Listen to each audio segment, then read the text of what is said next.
Hello friends, good morning. Welcome সবাইকে আমার চ্যানেলের পক্ষ থেকে। তো এখন হচ্ছে বাজে কিনা 4টা। তো আমরা ভোর 3টা থেকে ঘুম থেকে উঠেছি। তারপর রান্না বান্না একটু করা হয়েছে, যেহেতু ট্রেনে দুপুরে খাবো। তো ট্রেনের খাওয়া দাওয়া ঠিক একটা মানে পোষায় না, ভালো লাগে না, সেই কারণে। আর এখানে সব কিছু কিন্তু আমাদের জিনিসপত্র গোছানো কমপ্লিট, একদম প্যাকিং ডান।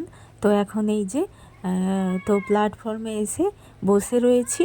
তো ট্রেন ছাড়বে 7টার সময়, তো 5টার সময় আমরা পৌঁছে গেছি। আর এই যে আমাদের সামনে করমণ্ডল দাঁড়িয়ে রয়েছে, আমাদের ঠিক মানে সিটের সামনে বসে রয়েছি। এখনও ট্রেনটা ক্লিন করা হচ্ছে, সেই কারণে এখনও গেট খুলেনি।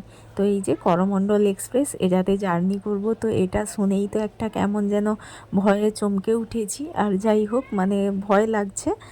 তো ফাইনালি ট্রেনে উঠে গেছি। আর এটা কিন্তু মানে অনেকটা সময় পরে, তো কেমন একটা জানি লাগছে। তো সত্যি এত ঘন্টার জার্নি একদম ভালো লাগছে না।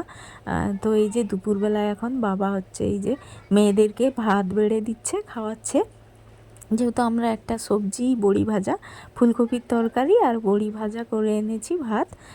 তো এই দিয়ে আমরা দুপুরটা চালাবো। এমনিতে তো অন্য রকম খাবার দাবার রয়েইছে। লুচি আগের দিনের ছিল, সেটাও নিয়ে এসেছিলাম। সকালে চা লুচি এরকমটা খেয়েছি ট্রেনের মধ্যে। তো আরও টুকটাক খাওয়া দাওয়া যে উঠে, তো সেগুলো তো চলছেই, বাচ্চারা যেহেতু আছে তো ওটা তো হবেই। তো এই যে ফাইনালি কিন্তু ট্রেন জার্নি কমপ্লিট করে আমরা খড়গপুরে নামলাম। মানে একটা আলাদা লেভেলের হাসি লাগছে, মানে মুখে হাসি। তো এই যে করমণ্ডল এখনও দাঁড়িয়ে রয়েছে।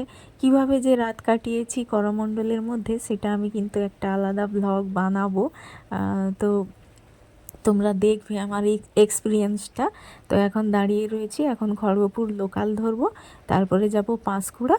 পাঁশকুড়া থেকে কিন্তু আমরা মারুতি করে যেমনটা এসেছিলাম বাড়ি পর্যন্ত, আবার বাড়ি চলে যাব। মা বাবাদের জায়গায় চলে যাবে, বাবার বাড়িতে চলে যাবে।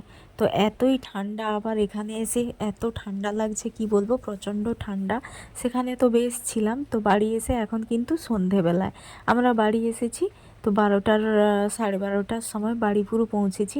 আর আমার একটা না, সত্যি জার্নি করলে আমার খুব একটা প্রবলেম হয়, গা বমি বমি, মানে হজম ঠিকঠাক হয় না যেহেতু। সেই কারণেই না, মানে গা বমি বমি করে, আমার খুব অসুবিধা হয়। তো বাড়ি এসে তারপরে আজকে না, বাড়ির পাশাপাশি তো গ্রামে একটা অনুষ্ঠান বাড়িতে তো খাওয়ান ছিল, তো সেখানেই নেমন্তন্ন ছিল। তো সেখানে খাওয়া দাওয়া করে তো বিকেলটা একটু ঘুমিয়েছি। তারপর একটু ঠিক লাগছে। তো এখন এই যে ট্রলি ব্যাগটা খুলছি।